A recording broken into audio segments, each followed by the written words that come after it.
اهلا وسهلا.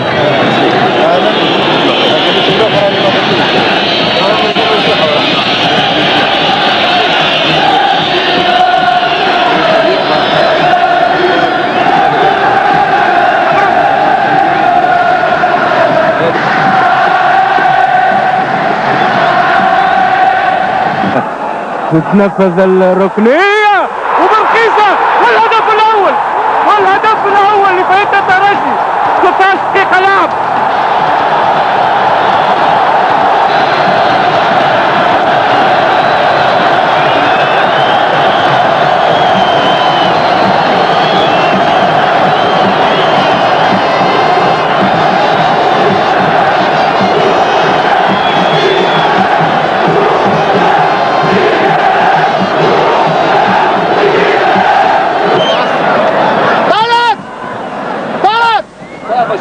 واضح مش قادر يشوط يا جماعه.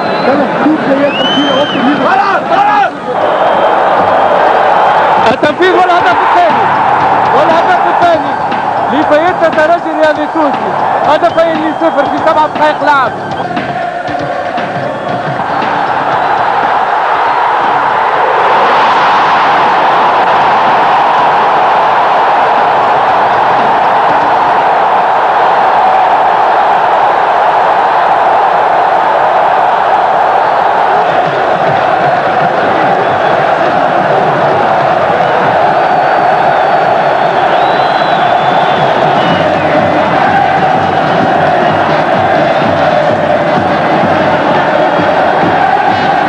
مقابلة راك تشوف راك تتفرج، ما عندي ما نجم نقول لك. حبيت تماركي انت مش مهم، بلاد الترجي ماركي هذاك المفيد ليسونسيال.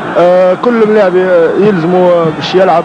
شنو هي اللعبة يلزم نماركيو بونطوات، لازم نسبيرونس تماركي بونطوات، سواء يكون عبد القادر ولا هذه برخيصة ولا محجوبي ولا عيادي، أي ملاعبي فهمته.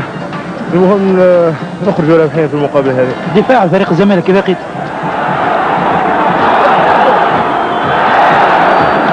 والله شوف راهو الدفاع نتاع فريق الزمالك جاي باش يدافع على حظوظ فريقه وحظوظ بلاده، ويحب يكون في مستوى محترم اللي باش يخليه يدافع على الشباك نتاعو وما يقبلش اهداف. انا العكس. انا حبيت نقول لك معناها الحوار كان بدني ياسر.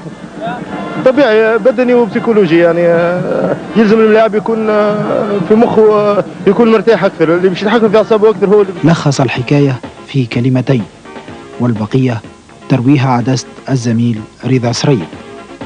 رائعين تتنفذ الركنية وبرخيصة والهدف الأول.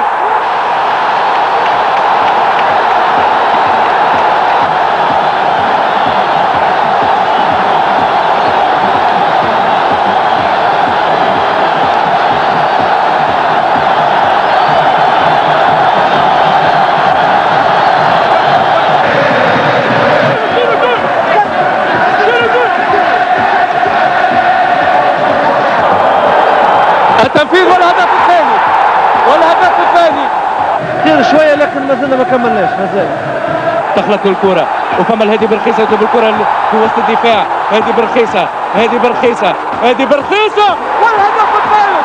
والهدف الثالث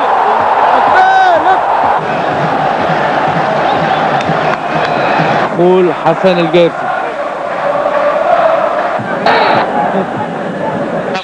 فريق تونسي وفي هذه الآونة بالضبط. برافو عليك، برافو.